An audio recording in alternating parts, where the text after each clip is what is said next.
Hi guys, I'm Michael. And I'm Cherice. We post weekly videos all about personal branding, your career and money management. And we're helping young professionals to transform their lives every single day. That's the Kinley way. So if you want to get from here to here, make sure you like this video, comment and subscribe, and please press the notification bell. And if you already knew all of that, welcome back. Welcome back guys, welcome back. So this is the final countdown.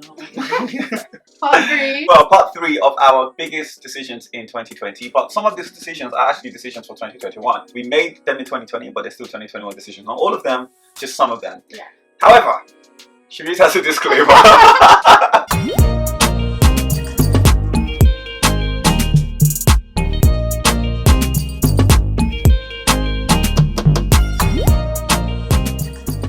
Yeah guys, hopefully this is the first and the last. But basically, I'm going to be talking very weird throughout the whole video because 2020 had one final blow to give me. Literally the day before New Year's Eve, knocked out my bottom front tooth. So if you're squeamish, look away now because I'm going to show you the damage.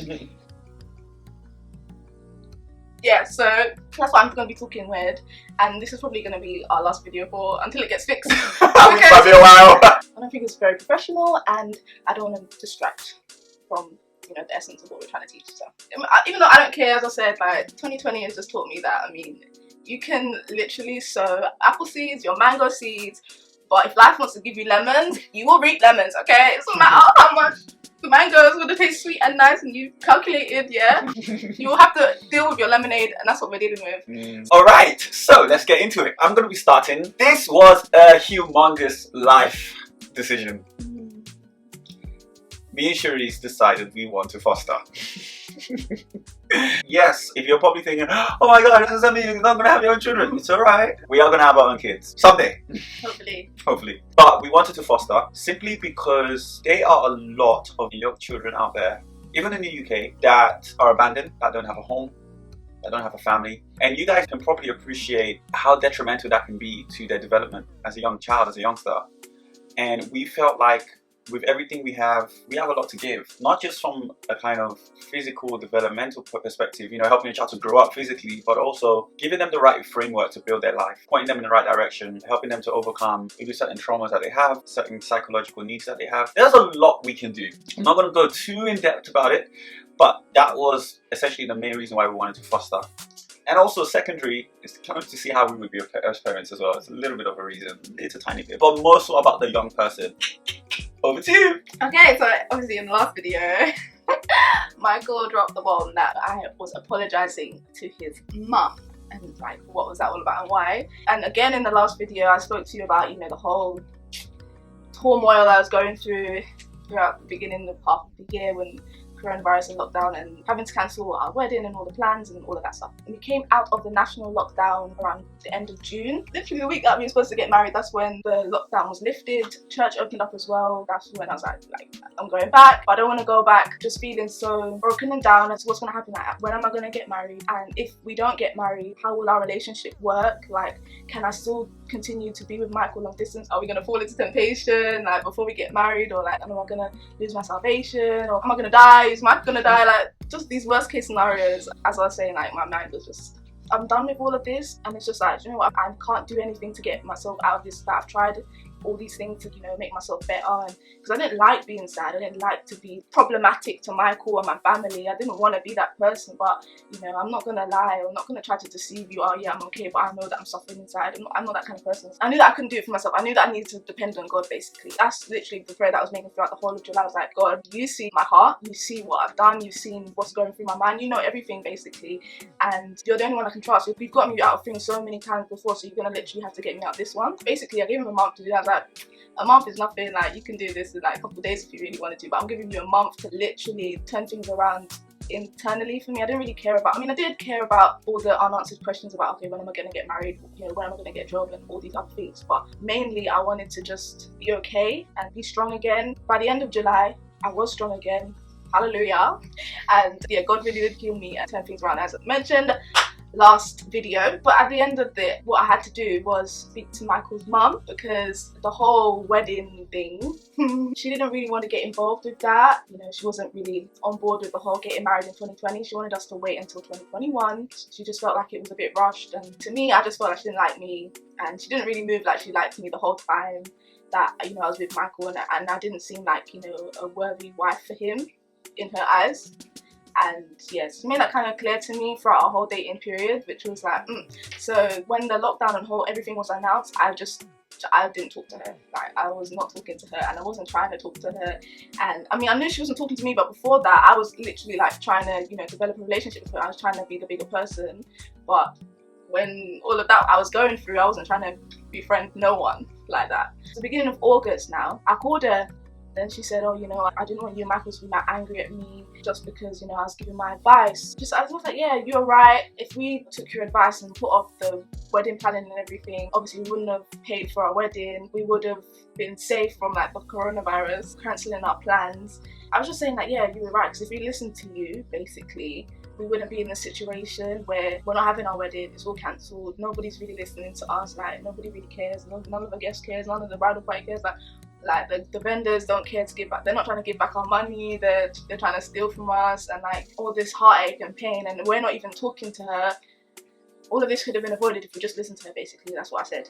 But yeah, that was just the way to... I mean, my experience of that whole thing, which is she just became easier. She just stopped becoming a pain in the ass, to be honest, after that. Yeah, she's loved me ever since, really. She's really changed in the relationship that we have, and she doesn't come across as fake towards me anymore, and she's really nice. Basically, the same day, that's when Michael decided that he should get married in 2020. Yeah, and she helped us throughout the whole process. Yeah, literally. It was so weird. Literally, it was just like a completely different person we were dealing with. And all Cherice did was to say, oh, you were right. Just goes to show African Nigerians. I think I'm allowed. I was already burnt she really out. went above and beyond, didn't she? And August, that's when we decided, yeah, we're going to definitely try to rearrange everything to do it in October. So 2 months, basically. And she did everything for us, and we were able to. Not everything, because most things we just needed to call up people to rearrange. Yeah. But from then on, she got involved this time, and it was nice to have my mum, his mum, everyone working together nicely. Yeah, it was really good. Leave on football. Yeah. Now, to some people watching, you might be like, big whoop, right? But for me, that is a huge deal. I've been chasing football management career since I can remember, for the last 10 years, right? Or maybe less than that, maybe let's say up until maybe like 2019.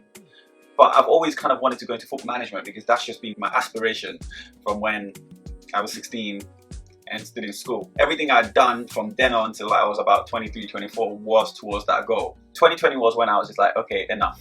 Like, enough. I'm done with it now. Because for me, just kind of weighing up the amount of investment I would need to make, the amount of life changes. I'm married now, my kids, like, it just wouldn't work for me anymore. It wasn't working for me. And then I was just like, well, how much are they really getting paid at this level, at grassroots level? Getting onto the necessary courses I need to get onto became really political. It wasn't like, oh, I could just sign up for the course and do it. It was like, oh, you have to get chosen. You have to prove why you should be on the course. Like, it was just long. And I was like, oh, I'm not even earning enough money to get married or to do any of these things. So what's the point? And that's when I actually transitioned into sales. So just so I don't make this some super story, right? It was a massive decision for me. Will I go back into football? I don't know what the future holds, but I am much... Other than the academy, yeah. So when I say leaving football, let me be specific. Leaving the kind of career journey I was on as a professional football manager or professional football coach. But I'm still very much involved in football, because obviously, as I said in the last video, I have an academy back home in Africa, and I'm starting that up. So yeah, of course, I've not left football completely, but I'm more running the show and trying to work for someone else. I was shocked when he said that. Oh yeah, Cherice was shocked. I was shocked. Because she knew my passion for it, like. Yeah. But he would literally, for free, be, you know... I was coaching, wasn't I? Yeah, I was coaching a lot. And being involved in grassroots football. Yeah. Every Saturday. Yeah. You know. It was a point, I was in it every Saturday and Sunday. Wow. Like, I would go to church in the morning, get into football, back to church. Every weekend. It's insane. Years and years. Yeah, and I was like, I didn't think I made even up to like $5,000 since I've been coaching football. So like, what's the I point? mean, yeah. It's the point. I've been there with like the hair and beauty stuff. Yeah, it's long. I was just like, yeah. Sometimes like I know they say like make your passion into profit, but that passion did not become profit. Years and years, maybe. I mean, if I continued on the journey I was on, first of all, I wouldn't be in the UK. I would be somewhere in the world, in Norway, somewhere like some kind of Eastern European country or Scandinavia or America, like trying to build a career. Imagine dragging her from place to place. Like, that just wouldn't work. That was one of my big decisions in 2020. Your turn. Oh, join in TikTok! Really excited about TikTok. Yeah, you know, like, because the perception was that it was just going to be one more social media, because we are interested in social media for business.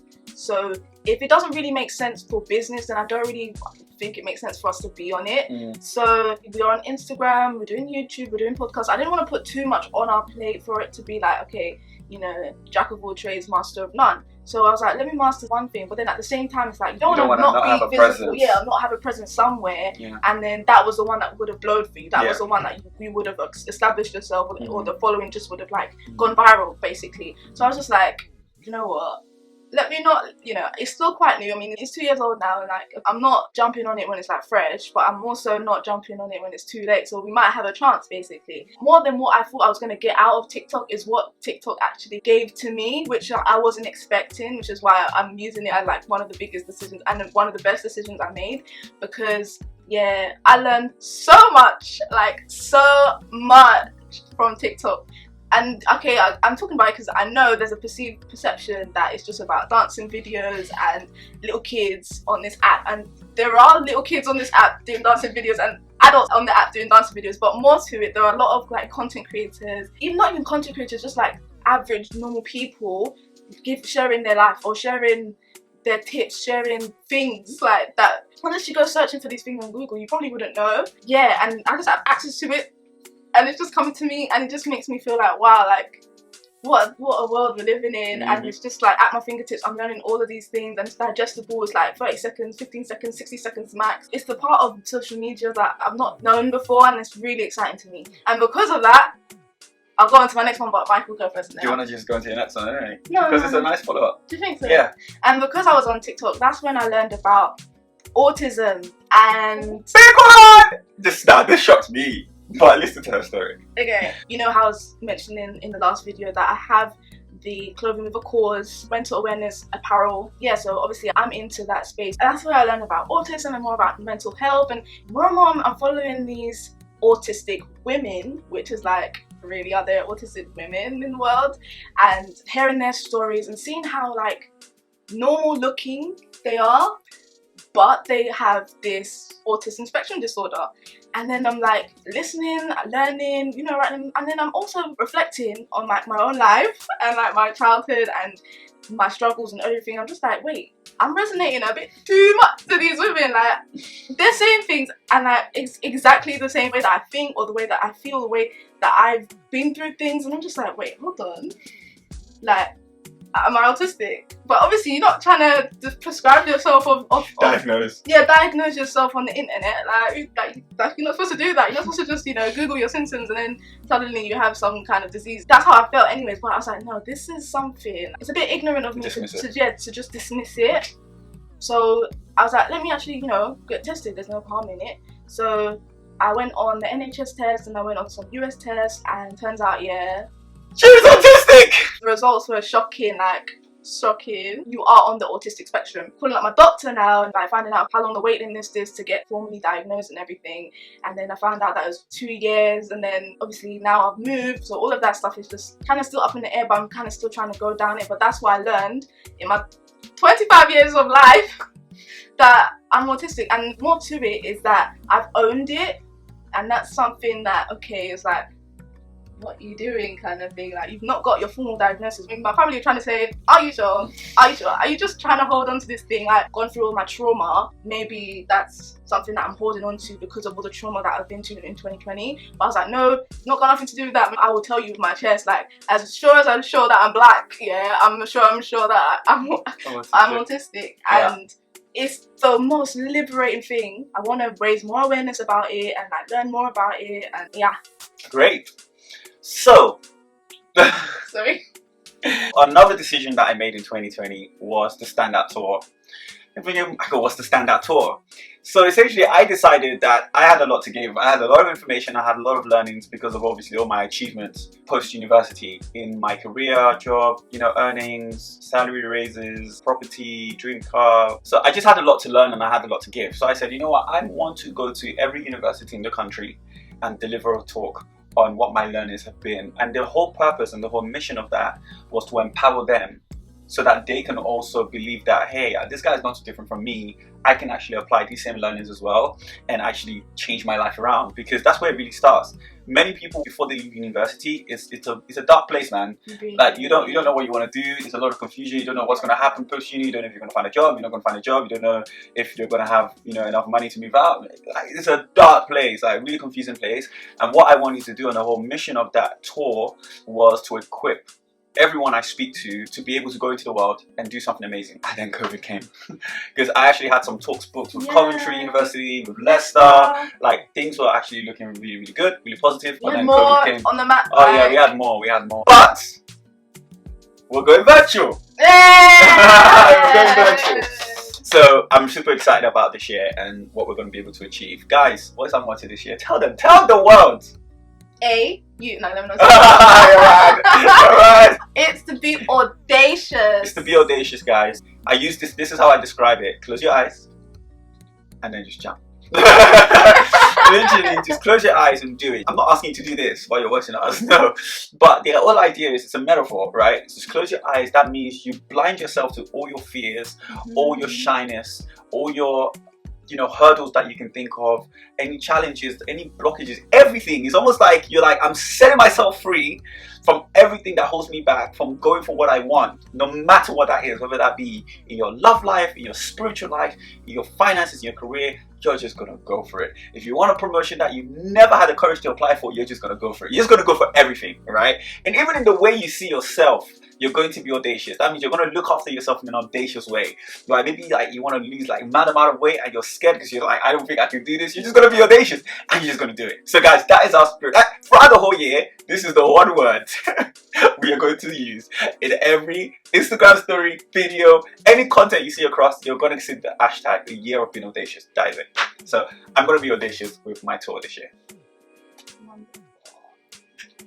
Last one, joining Clubhouse, because as I was talking about it again, we are really interested in social media for business because of the organic reach that it will provide for our brand awareness, and also so that we can show you guys like the best things to implement in your own side hustles or in your own personal brand and stuff. So if we don't go through it, then how can we tell you, if this is a good thing to do or not? You've got to experience it to teach you. Yeah, so as we go on this journey, we got invited onto the Clubhouse. First heard about it, I was like, what's this thing? And then told Michael about it, and he's like, what's this thing? And then I always say, what's this thing to everything?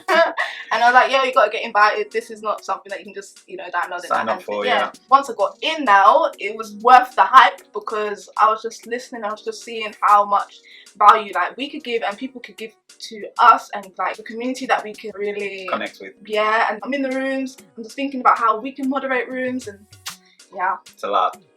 Cherice is busy, guys. A lot of learning. 2021 was a learning for her. So excited. So my last decision, becoming like an all-in-one end-to-end salesperson. That's my like career plan, right? Because essentially starting from where I was 2 years ago to then eventually becoming a C-suite. And you guys know what C-suite is, like a chief revenue officer or a chief operating officer or even a CEO of a tech company. Like eventually that's where this is going. If you ever ask me what I want to do in life, I will always tell you that. Right? There's no deviation. I am a salesperson. I am in sales. I'm in the tech industry. Like that is going to be it. Right? I'm not going to sell cars. I am selling software for the rest of my life. So that's basically a decision I made because I felt like I just need some solidarity in that. I need a consistency, especially because I've mapped out my career plan now and I know, okay, there is a very clear sequence of events to ultimately get to where I want to get to. So going to a new year, I needed to make that decision because then everything that I did in the new year would need to be towards that. So you need to make like really solid decisions like that, especially when you're starting a family. Like you can't be all over, oh babe, I want to try this, and then 6 months later, oh babe, I want to try this. Like imagine that. So yeah, that was a big decision for me. Yeah, and just going off what Michael said, that when we're telling you about like, especially the video about personal branding, if it sucks and stuff, that clarity is so needed when you're moving forward to build your brand and who you are and what your message is and what's your end goal and all the pieces of the puzzle that connect to the bigger picture. You need clarity first to know what you're doing, where you're going, and like then you can get there. It's easier. Then you can hire help. You know, people can be like, oh, is that what you're trying to get to? Maybe you should try this. Like, do you get what I mean? None of that can happen if you're not clear on what you want, what you want to do, where you want to go. Yeah, and where you want to go. Yeah. So guys, thank you so much for spending some more time with us, right? We're really excited to wrap up this series of our biggest decisions in 2020. It's been really fun talking through all of them. It's been a big throwback, a lot of nostalgia as well. We'd love to hear your biggest takeaway from this video, like our decision-making process. Did it resonate with you? What was like the biggest for you in the video? There were a lot from Cherice. Did anything resonate with your 2020? Was it just how was your 2020 as well? Like, what decisions did you make in 2020? We would love to learn about that as well. DM us on Instagram. We are there. Love to hear from you. Love to talk to you always. And as I keep saying, the Career Climbers Collective is officially launching very soon. I'm really excited to welcome you into the group. If you want more information about it, click the link in the description box below to join the waiting list. But basically it's just a membership group for young professionals to network with each other, to get peer mentoring, guidance, all the resources they need to advance in their career. So. Beautiful. All right, so see you guys later. See you when we see you. See you next time. I'll be having tea. Bye guys. See you. Bye.